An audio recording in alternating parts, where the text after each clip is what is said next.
Once again, we are back on another session of Counsel Culture. Remember, it's not about canceling one another, it is about counseling one another. And we have been under the counsel and supervision of someone who is changing my life as we speak.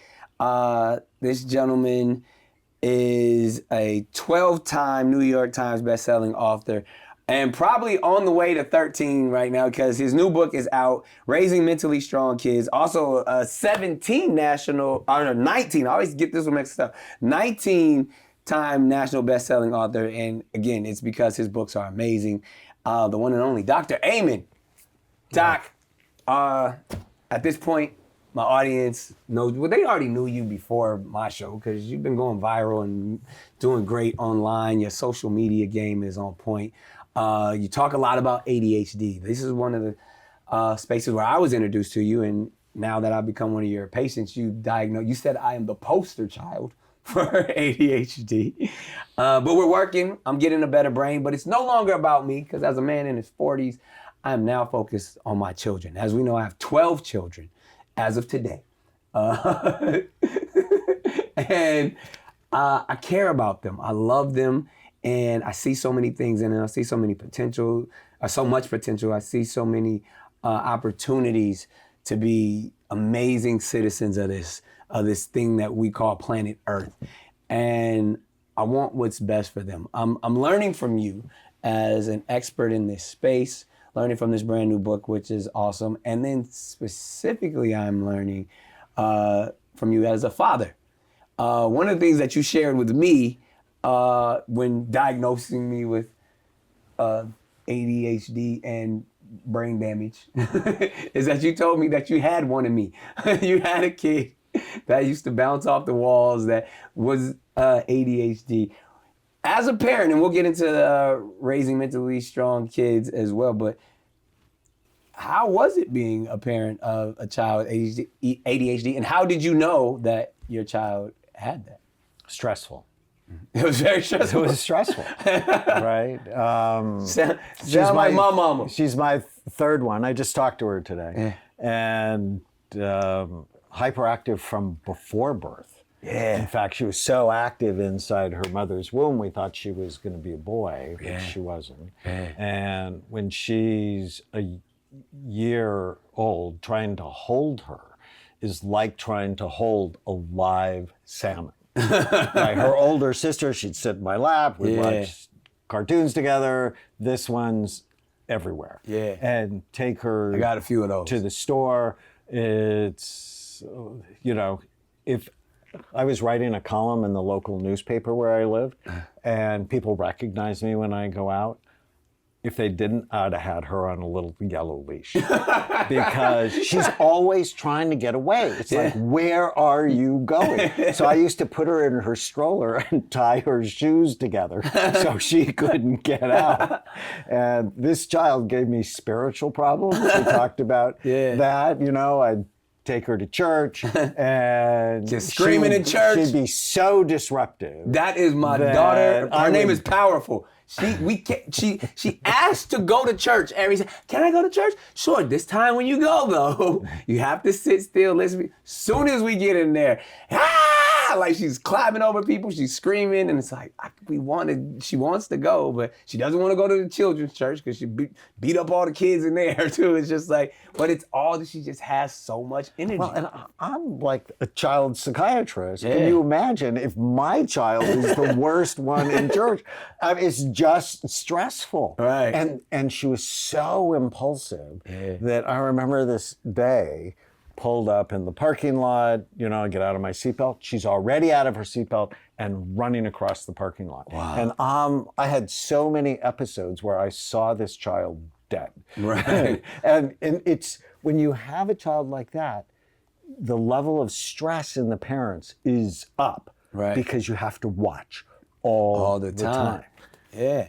And so, I mean, part of it, you're talking about me as a child, and then part of it as I'm like, oh yeah, my child definitely has that. Now, being someone with ADHD, which I now call it my superpower, managing it and getting it under control. I shared with you, a little bit about my past is where, because I was disruptive in school and everything, they wanted to medicate me, they wanted to put me with the bad kids or whatever, and then they did a bunch of these standardized tests, and I excelled. I scored I remember in third grade, it was like the third highest score in the nation. I got a letter from President Bush and all of this type of stuff. Because they were like, yo, this kid is super smart. And then they put me in the GATE program, which is Gifted and Talented Education. Also gave me bilingual classes, and my mood changed. I settled down. I was challenged, therefore I wasn't disruptive anymore. And people, where they were shaming me or maybe treating me as a problematic child, now I was getting praised for really Which the helps same, settle you down. yeah, it was the same Right. thing. Instead of getting in trouble and yelled at, they were impressed that I, could get in front of the class and entertain. They were impressed that I could, solve problems quickly, and all of this energy became a resource opposed to something that I looked at as, bad behavior. I know you talk about. So I think that was transformational for you. Yeah. ADD itself has nothing to do with intelligence. They're really bright people like you that have ADD. And just so the audience knows, ADD was the original name, Right. attention deficit disorder. The American Psychiatric Association has the DSM, the Diagnostic and Statistical Manual, how they name things. They just decided arbitrarily to change it in 1987 to ADHD, highlighting the hyperactive component, when clearly half the people who have it are never hyperactive. So I actually like ADD better. It's I why definitely my got book the H. Yeah. That's why my book is called Healing ADD. Yeah. And I think there's 7 different types. That's what the imaging taught me. There's the classic type. Sounds like you have the classic type. There's the inattentive ADD, more common in girls. They can't pay attention and forgetful, but they're not really hyperactive. There's the over-focused ADD, where they worry, they hold grudges. If things don't go their way, they tend to be upset. They tend to be argumentative and oppositional. Plus the ADD symptoms: short attention span, distractibility, disorganization, procrastination, and impulse control problems. So that's the highlight. And then there's the limbic or SAD ADD type, the temporal lobe type, where you have problems with your temporal lobe, more commonly diagnosed with dyslexia. So maybe your temporal lobes were hurt before you got hit. Yeah, but that's why when because that's the, even still to this day, even I love reading. I read with 2 books a week. That's just how I've trained myself to do that. But the words move on the page. I read a whole page, 2 pages. I forgot what was on the page that I just read. What do you mean the words move on the page? They move. They it doesn't happen as much anymore because I've taught myself, how to read, and I kind of do it now. But I remember a lot in school, specifically high school, like the letters would. So before concussions or after concussions? I don't even know when I got the concussion, but it was more teenage years. So I want you to go, and this is good for the audience, Irlen, IRLEN.com, because there's a syndrome called Irlen syndrome or scotopic sensitivity syndrome, where it's a visual processing issue, and wearing colored filtered lenses makes it so much easier to read. And gives you better focus. It's really transformational. Rose-colored glasses. Irlen.com. I'm gonna check that out. But again, what about the problem like when I read a page or 2 pages and I forget what I just read? That's ADD. Because you're distracted. Yeah. Right? It's My brain just goes elsewhere. You see too much. You feel too much. You sense too much. It's very common. I'm a celestial being. I'm not of this earth. I'm tapping into my alien portals when I'm reading books. The idea of medicine, so many people are just against it, but they would not be against medicine for any other part of the body, right? They wouldn't be against medicine if someone had diabetes or heart disease. But some of those medicines, man, like especially like the Ritalins and that stuff is scary, especially from a parent, and you don't want to. I not only am I diagnosed with ADHD, but I have other family members that were on the medicine, and you can see what the medicine does, and it's like it kind of takes a little bit of the spirit away because So if you it's suppressing. overdose it, which is Yeah. interesting, right? I mean, so let's just think about that for a minute. You're giving someone a stimulant, Right. right? That Ritalin suppresses. and Adderall are stimulants. And my daughter took medicine, and I knew if I overshot the dose, I would flatten her. Well, how does that make sense? Yeah, I always Right? wondered that. I mean, like, you would think it would amp her up, but it doesn't when it's prescribed properly. Right. But when it begins to take away their spirit, you got to lower the dose. Right. Right. It's like, I often say of people who have ADD, it's sort of like people who need glasses. Right. People who need glasses aren't dumb, crazy, or stupid. Right. Their eyeballs are shaped funny. Right. And you wear glasses to focus. Right. ADD I wear is- glasses to look smart. I don't actually need these at all. Stay with me. The first scan I ever ordered, and this is what hooked me on imaging. The first one, 40-year-old woman tried to kill herself the night before. I walk into her room, and as I get to know her, I'm like, you have ADD. And she's like, no, adults can't have ADD. And I'm like, hey, I'm the doctor. I said, but I just learned about this cool new study. I want to study your brain at rest and then when you concentrate. And when she concentrated, her frontal lobes dropped and cerebellum dropped like a rock. And I put them on the scans on her table. And as I explain this to her, she starts to cry. And she says, you mean it's not my fault? I said, yeah, having ADD is sort of like people who need glasses. They're not dumb, crazy, or stupid. Their eyeballs are shaped funny. And they wear glasses to focus. People have ADD aren't dumb, crazy, or stupid. Their frontal lobes drop when they should turn on. And the medicine or supplements help you focus. Right. And so withholding that is sort of like withholding glasses from someone who has trouble seeing. Now, because psychiatrists make diagnoses based on symptom clusters with no biological data, that's why we end up in all this controversy about Ritalin. Yeah. When for the right person, it saves their life. Because if you have ADD and you're not diagnosed until you're 9 or 10, you're having self-esteem problems because you've been in trouble every day of your life. People have said these negative things about you. And it's frustrating. And my older daughter, who actually has the inattentive form, always sweet, organized, but now I'm going to start to cry because I never thought she was very smart. And that breaks my heart because, I mean, I had to teach her the times tables. We were doing that into 5th grade. And I'm like, why are you not getting it? And I took her to a psychologist to have her tested. And she basically told me she's not very smart. She didn't say those words, but I can read the test. But she's going to be okay because she works so hard. And in 8th grade, she won a Presidential Scholar Award, not for academics, but for effort. Right? She's just a child you love, but in 10th grade, she completely fell apart. And she's staying up every night till 1 or 2 o'clock in the morning to get her homework done. And one night she comes to me crying. And she said, Dad, I can never be as smart as my friends. And it just broke my heart. And so the next day I scanned her and she had low frontal lobe function. And I'm like, oh my God. Her sister was really clear. She wasn't. And because they were in a war with each other, it often happens with ADD kids, she's like, I'm not taking medicine.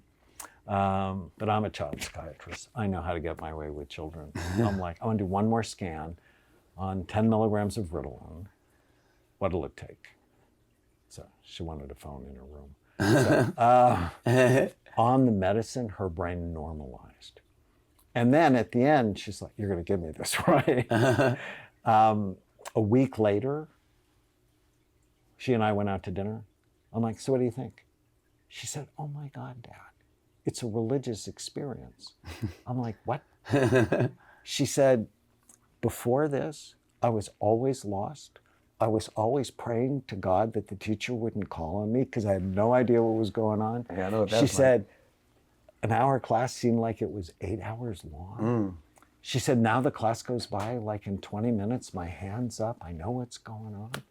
Wow. The next grading period, straight A's. She'd never gotten straight A's, ever. Wow. The next 10 years, straight A's. Wow. It's like glasses for your brain. So it can be abused. It's often prescribed too quickly. But ADD left untreated, there's all sorts of bad things that happen, from a higher incidence of school failure, divorce, incarceration, bankruptcy, and so on. Yeah. So, thank you for sharing that.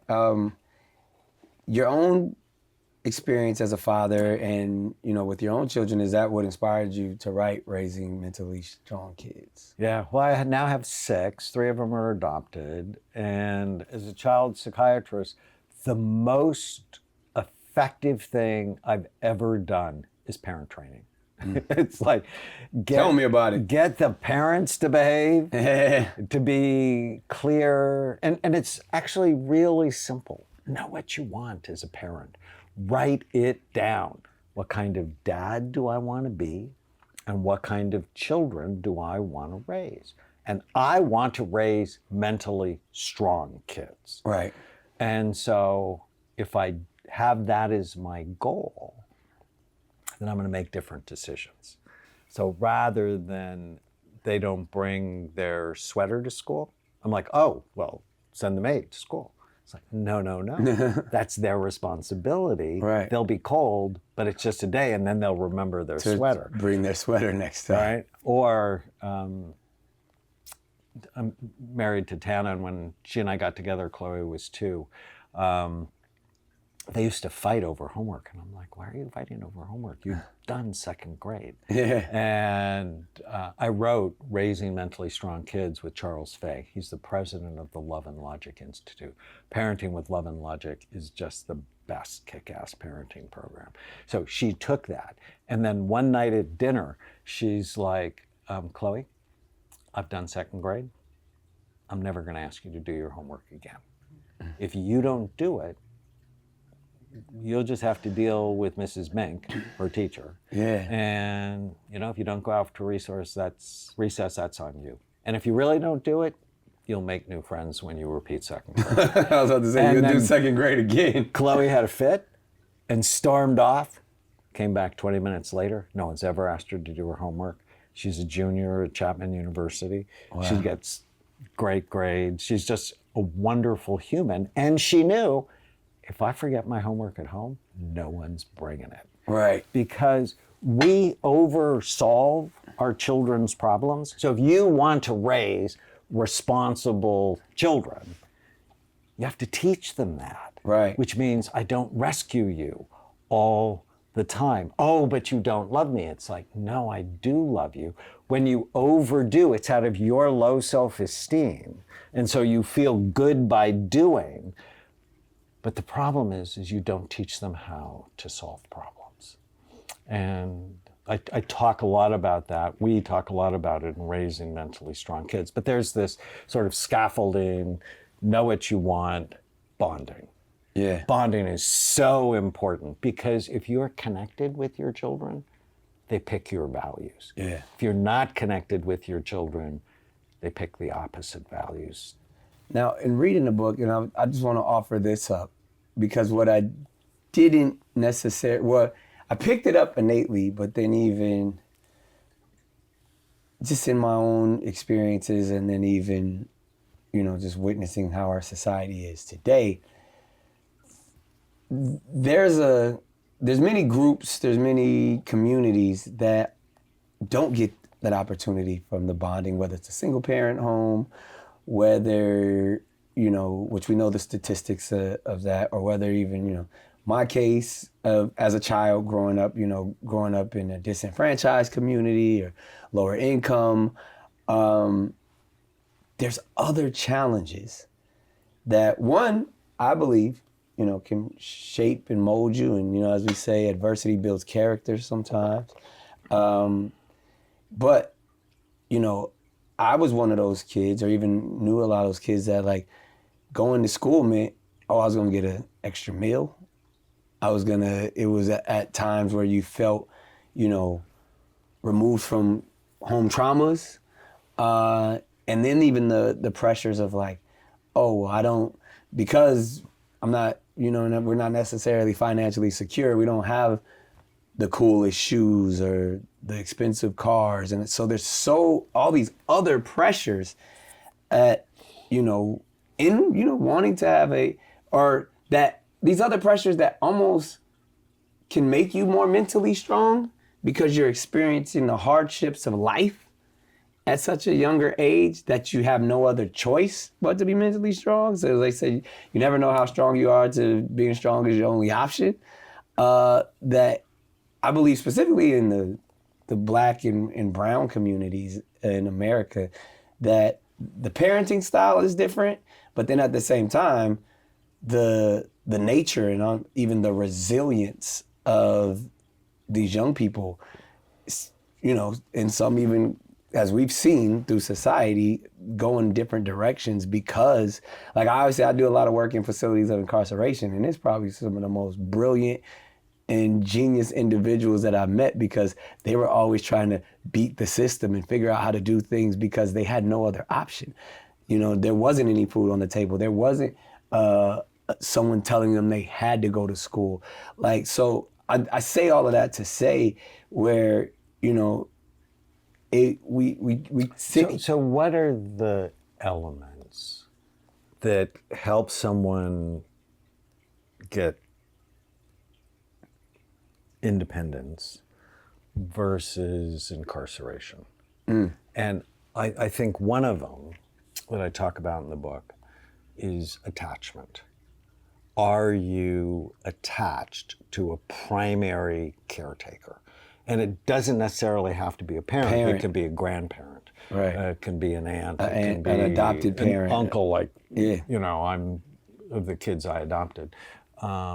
It's that primary attachment figure that is so important to protect us from brain health or mental health challenges.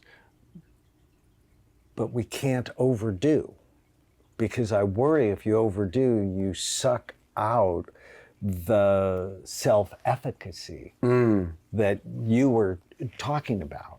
Like I think you said in another one of our sessions, you got to let them make mistakes. You got to let them make mistakes and then let them pay the consequences. You almost pray they make mistakes. Right. And go, I'm rooting for you. I know you make a good decision. Or do you want to hear what some other kids might have thought about? Right. But when you rescue them, you create a sense of entitlement, and entitled kids are never happy. And you've said that before. I want you to break that down.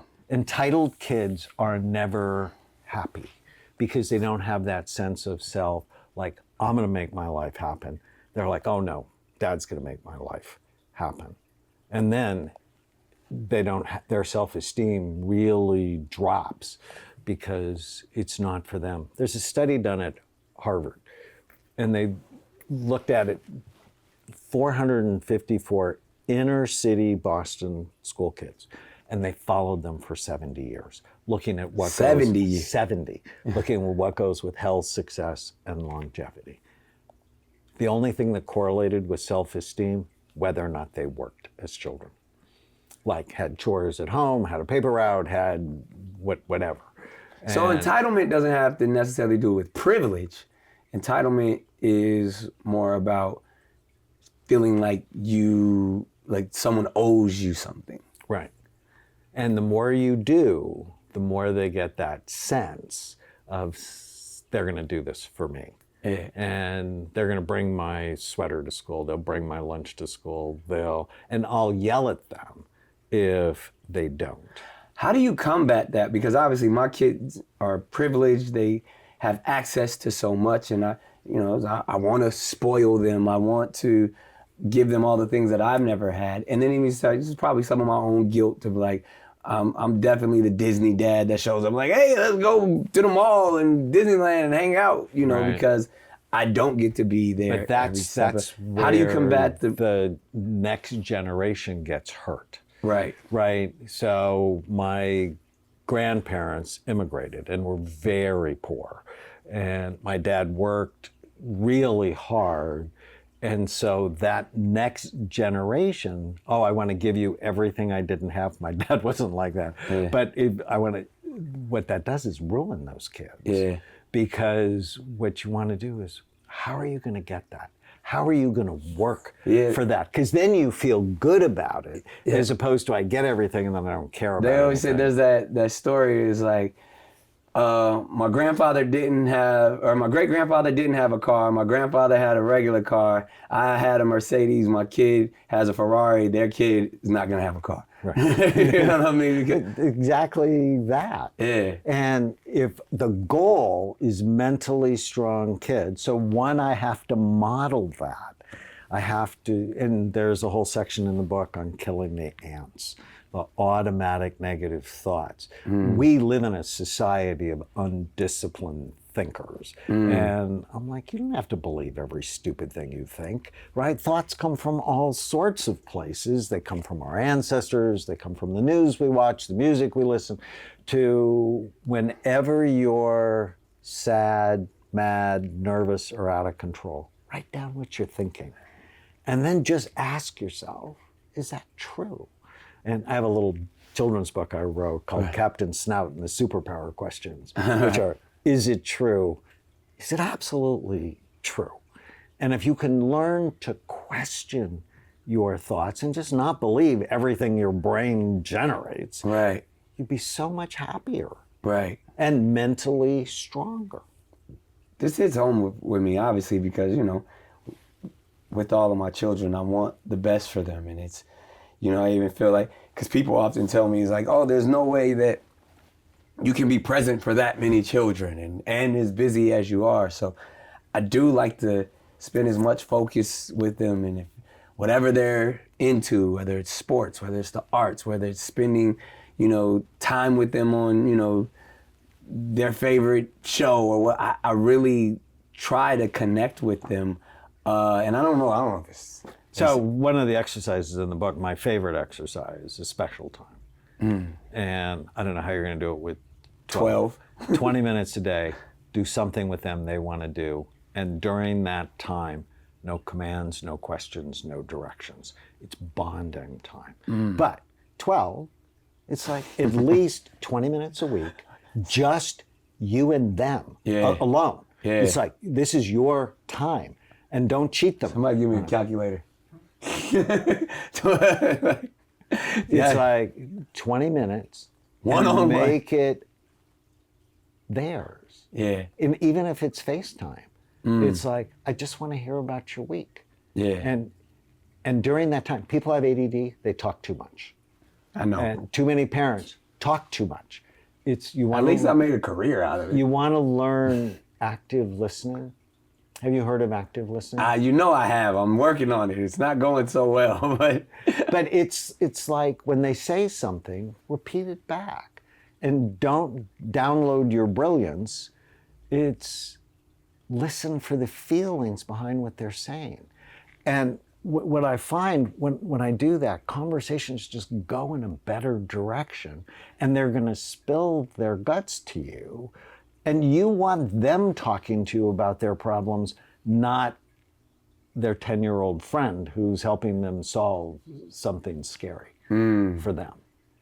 But if they know you listen, they're more likely to talk.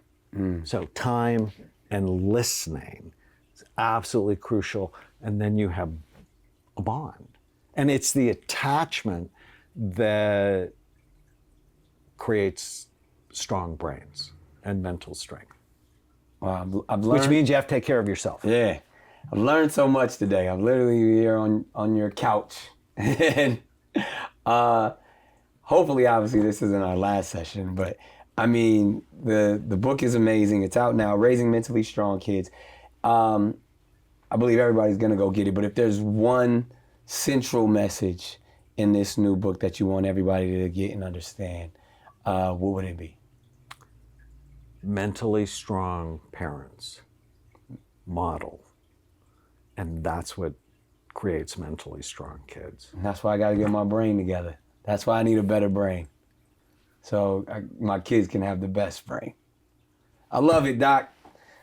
This has been amazing. Like, subscribe, comment.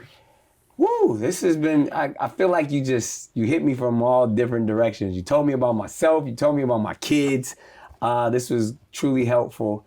And as we always do here on Counsel Culture, we have the ability to feel together, reveal together, so we can heal together. Like, comment, subscribe, and until next time, take care.